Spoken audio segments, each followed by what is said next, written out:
Bom, a minha visão sobre esse tema é uma visão do juiz, né, do magistrado, não é uma visão acadêmica, não é uma visão academicista, é uma visão eminentemente prática. E eu fico muito à vontade para desenvolver esse tema dessa maneira, de forma prática, porque a construção, né, doutrinária e jurisprudencial sobre o direito eletrônico é que está balizando, né, a regulamentação do tema, do marco civil, né, e dos projetos de lei que tramitam no Congresso Nacional sobre esse tema. Eu vou começar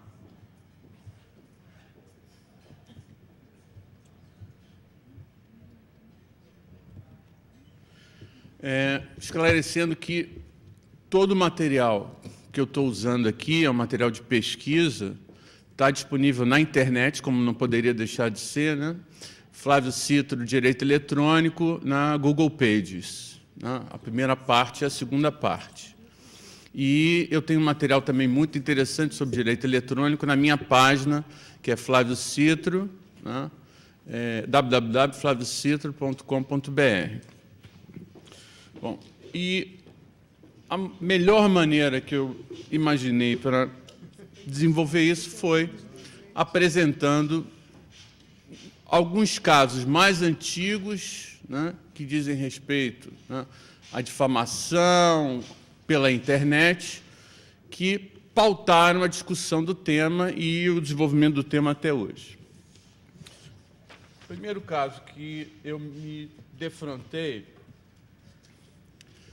em relação a isso foi no juizado especial, no segundo juizado, onde uma jurisdicionada questionava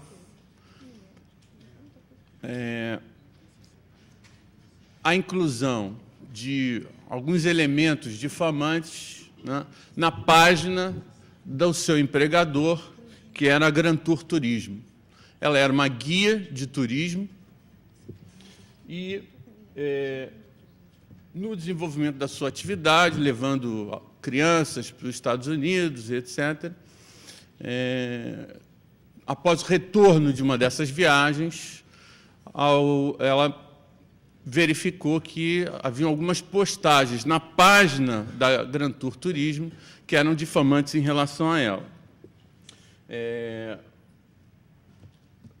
Os ex-clientes tinham postado que ela, quando levava as crianças para passear, para fazer compra, que ela cobrava uma gratificação das lojas e que induzia, né, os meninos a fazerem compra em determinadas lojas, então foi chamada de safada e etc. Bom, e aí surge o primeiro problema, né, que é a possibilidade, né, de intervenção do Poder Judiciário para, em primeiro lugar, retirar esse conteúdo difamante ou eliminar a página da internet e a fixação de uma indenização por dano moral em razão desse desgaste, desconforto, constrangimento experimentado pela consumidora. E, a partir daí, e isso já é determinante, né, duas questões precisam ser enfrentadas.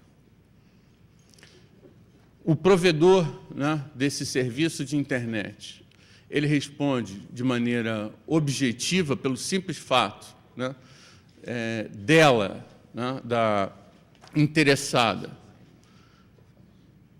ter sofrido esse desgaste, ou ele responde, né, caso tenha sido instado a retirar o conteúdo difamante, não agindo dessa maneira, né, diante da omissão dele, responder por indenização por dano moral e, eventualmente, perdas e danos. A partir dessa primeira discussão, né, vários caminhos surgem. Né. No meu entendimento como magistrado, desde o primeiro processo que eu enfrentei em relação a isso, né, fiz uma pesquisa bastante vasta e verifiquei os precedentes, né, nos Estados Unidos, na Europa, e todos indicavam que se exigir, né, do provedor de conteúdo, né, a fiscalização prévia do que está sendo postado era realmente impossível, né? No caso do Google, no caso do Orkut, no caso do Facebook, quer dizer, o controle prévio do conteúdo que é postado, né, é materialmente impossível de ser fiscalizado, né, por qualquer provedor de serviço. E, nesse caso, como não poderia deixar de ser, eu fiz, então, a pesquisa, verifiquei os precedentes do tribunal e, como a jurisdicionada não havia previamente instado o provedor a retirar o conteúdo difamante, né, a ação foi julgada improcedente. E aqui surgem várias questões, né, que dizem respeito, né, a esse tema. O uso da internet tem consequências positivas e negativas, né, em relação a isso. Por quê? Meu primeiro encantamento com a utilização dessas ferramentas, uma vez eu estava julgando um processo simples, mas ao mesmo tempo delicado para um magistrado, principalmente em juizado especial. Um consumidor de serviço, é um consumidor delicado, um garçom que tinha contratado, né, um serviço para ser treinador de cães. Ele simplesmente dizia que, após terminar o curso, não conseguiu se tornar um treinador de cães, etc., etc., reclamava do curso e pedia devolução do dinheiro.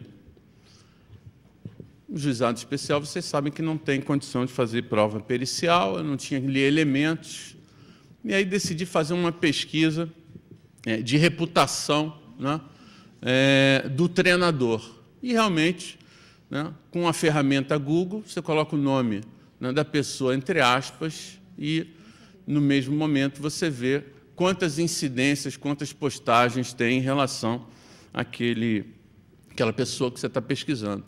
E o que eu apurei foi realmente que esse treinador tinha mais de 10 mil postagens, era um sujeito que já tinha trabalhado com muita gente de peso na área e tal. E, utilizando essa mesma ferramenta, eu consegui verificar que era mais inaptidão, né, do treinando do que uma má prestação de serviço do treinador.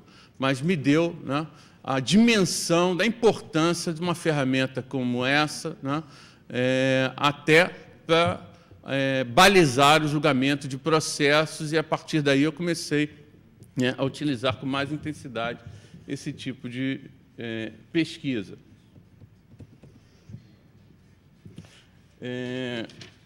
O segundo processo que eu queria trazer à colação é Iraci Monteiro, em face de Terra Network. Era uma psicóloga que teve seu nome completo, telefone de trabalho, divulgado num site de relacionamentos, né, como se fosse participante de encontros, né, para fins sexuais. Da mesma maneira, ela pediu, então, indenização por dano moral e, nesse caso, né, a indenização foi de 200 salários mínimos. E aí a pergunta que precisa ser feita é a seguinte: mesmo não tendo sido instado o provedor em sede extrajudicial, o julgador, nesse caso, né, fixou a indenização em 200 salários mínimos. Quer dizer, nesse primeiro momento, se trilhou o caminho da responsabilidade objetiva, né, do provedor. E é exatamente nessa dualidade, né, de posições que se situa a discussão e vem sendo trilhada até hoje. Aqui os precedentes todos, né? E a decisão foi mantida, inclusive, no Superior Tribunal de Justiça.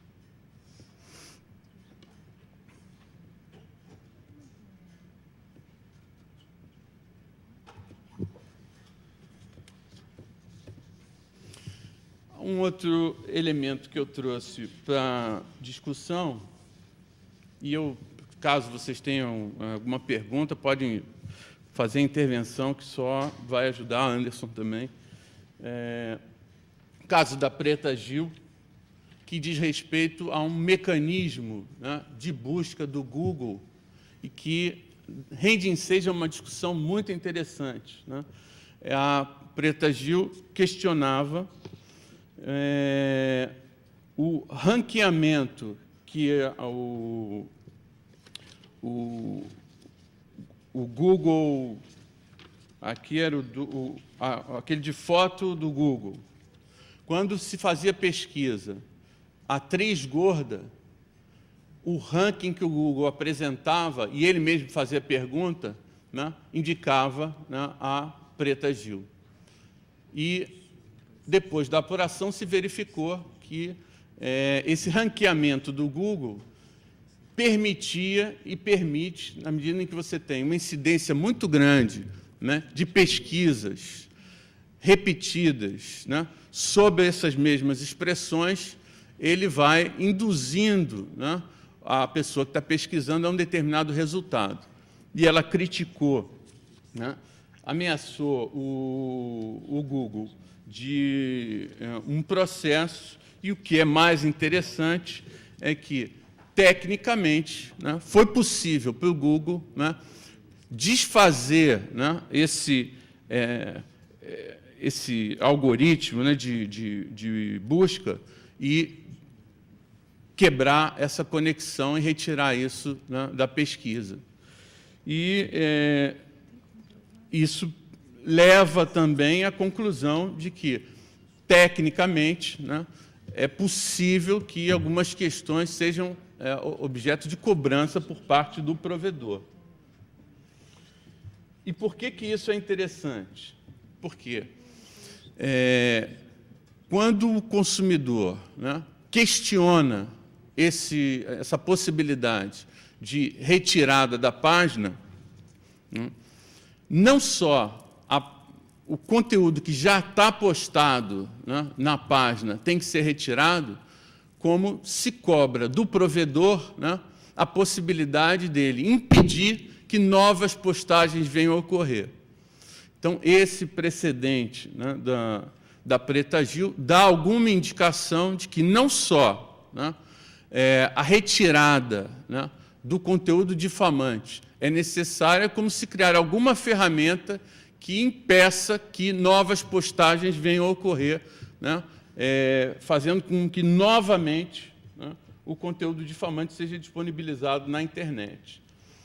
Quer dizer, a busca, né, do algoritmo é possível que seja, né, revertida, alterada, para que aquela situação não venha a ocorrer novamente. Nesse outro precedente da Gisele Colombo, e contra a Maifa Café, uma outra questão de suma importância é debatida. Era uma consumidora que foi difamada quando ela foi procurar a identificação do IP, ou seja, quem fez a postagem, se verificou que a postagem tinha sido feita de uma lan house. E aí as coisas começam a complicar. Por quê? A postagem feita, né, na lan house não permitia a identificação da pessoa que teria postado. Segundo, né, a lan house a postagem teria sido feita utilizando a banda larga, né, da Lan House, por isso é que ela não tinha identificado, né, o verdadeiro usuário. Ou seja, alguém com laptop entrou na rede da Lan House e teria feito a postagem difamante. E aí a gente para e se pergunta, bom, e a banda larga disponível, né, na praia de Copacabana, na praia do Leblon, no morro, ali no Dona Marta, na Copa do Mundo, se cogita de disponibilizar banda larga também, sem identificação, né, do verdadeiro usuário. E aí nós estamos diante de um mundo novo, né? Porque se trilharmos esse caminho, podemos ter, né, um sistema de internet sem nenhum controle. Lá em São Paulo, né, onde o caso foi julgado, existe uma lei, né, estadual que exige que, que a Lan House identifique o usuário. E, em cima, né, calcado nessa omissão, a Lan House foi condenada a pagar uma indenização de R$10 mil.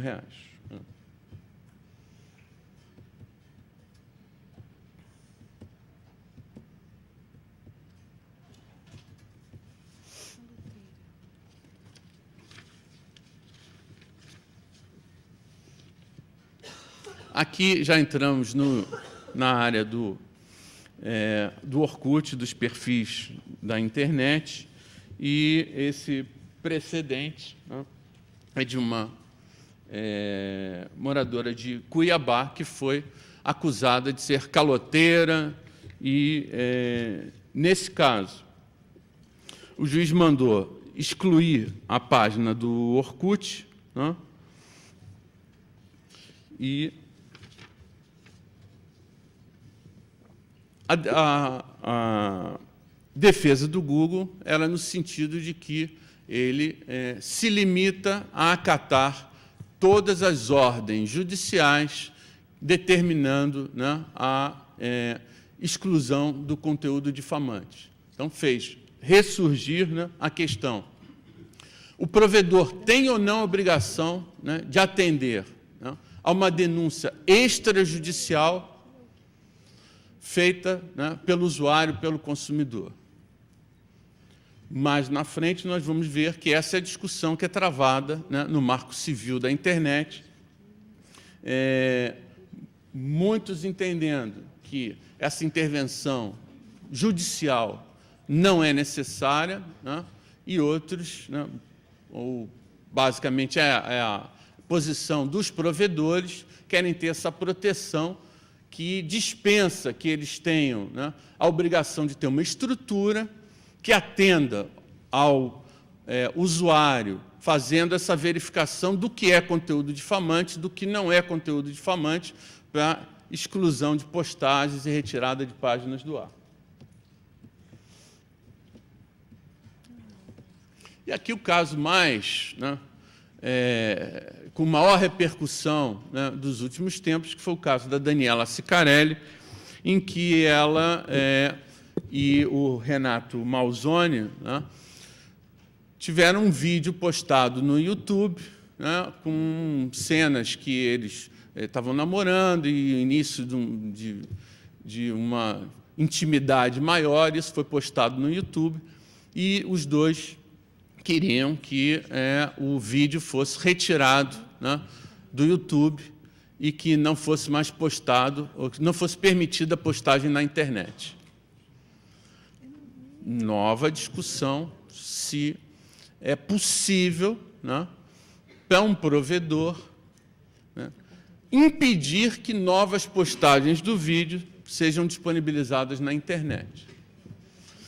Em primeiro grau de jurisdição, o juiz, usando esses argumentos, né, de que era impossível ao provedor impedir a postagem do vídeo, julgou, indeferiu a liminar.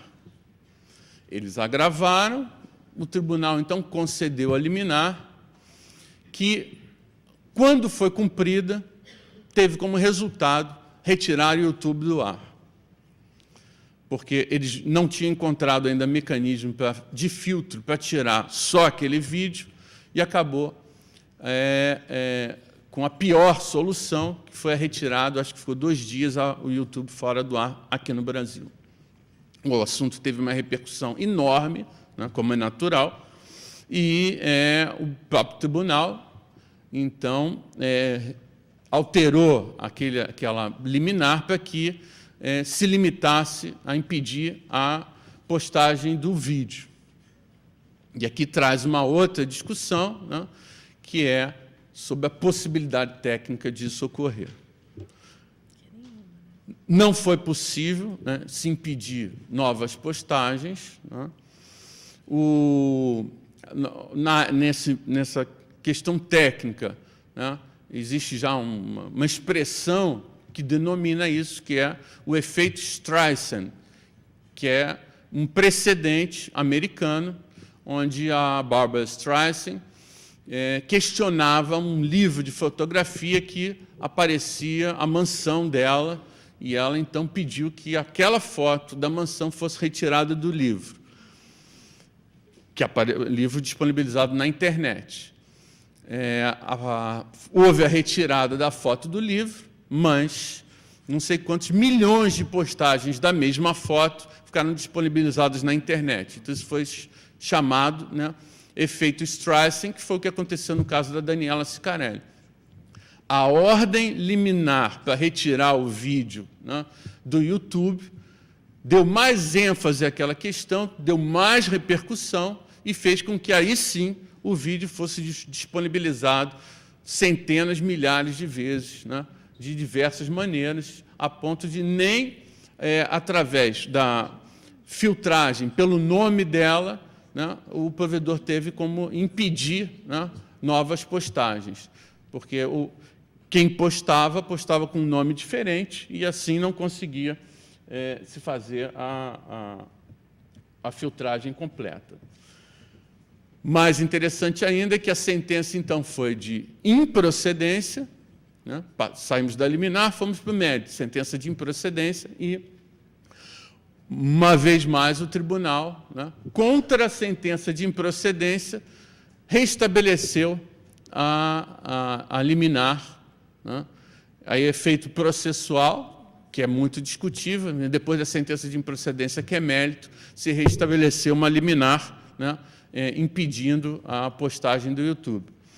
E, no mérito, então, depois, no julgamento do tribunal, essa decisão foi mantida. Agora, mantida com efeitos práticos, né, muito discutíveis, porque, até hoje, quem fizer essa pesquisa consegue a visualização desse vídeo, porque é materialmente impossível, né, que isso seja completamente filtrado, né, na disponibilização pela internet.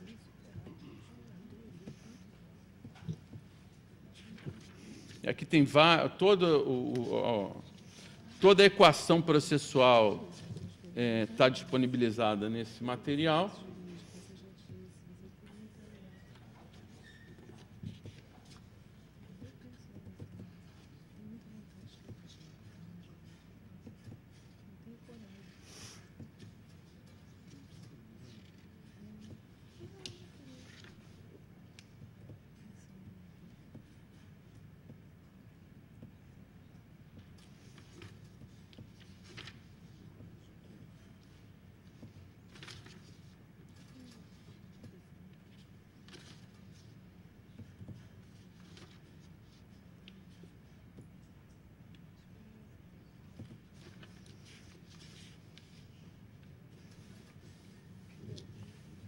Mais um caso da Marlise Carvalho contra o Google, onde ela foi alvo de ofensas, foi chamada de prostituta, e aqui sim, aqui pela vez primeira, houve a tentativa, né, da interessada extrajudicialmente para que esse conteúdo difamante fosse retirado, né, suprimido pelo provedor, né, e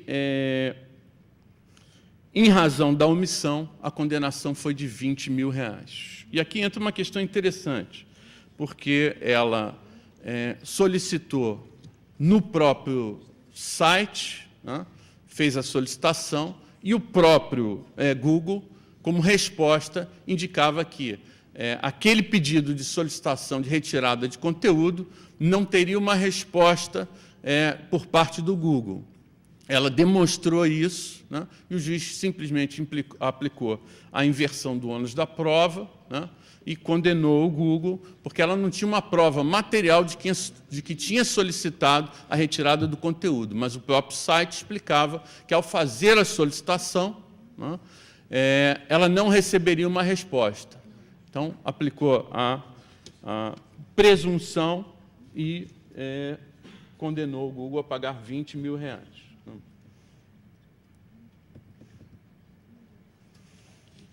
Aqui, um caso interessante, Maria Inês contra Maria Tereza, entre pessoas naturais, né? Ambas exploravam uma atividade na internet, disponibilizando poesias pela internet. E elas eram concorrentes. E a autora, que é a Maria Inês, tinha sido acusada pela Maria Tereza de invadir a página dela, né, e prejudicar as postagens que ela fazia.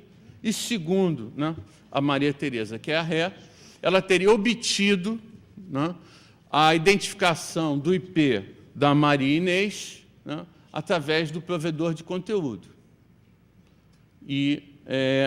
Só que ela não conseguiu provar que essa informação tinha sido realmente disponibilizada para ela.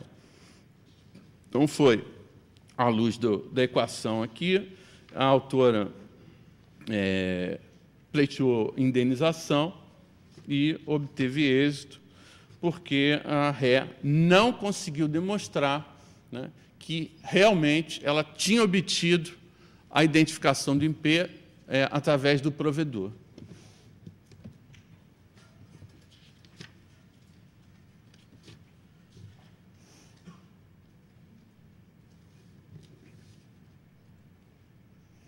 Mais um caso aqui, Patrícia Rui Kersh e Google.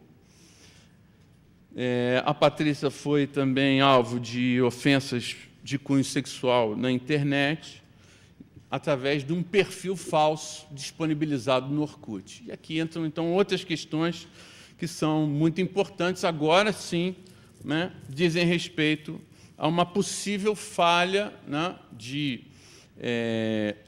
uma possível omissão, né, do Orkut, porque exige, né, da pessoa que se cadastra no site, né, apenas o e-mail, né, e alguns dados básicos. E se travou, então, essa discussão sobre a possibilidade, né, de responsabilizar o provedor pela omissão de não exigir, né, maiores elementos no momento em que um perfil do Orkut é criado. Essa condenação foi de R$7 mil e é do Rio Grande do Sul.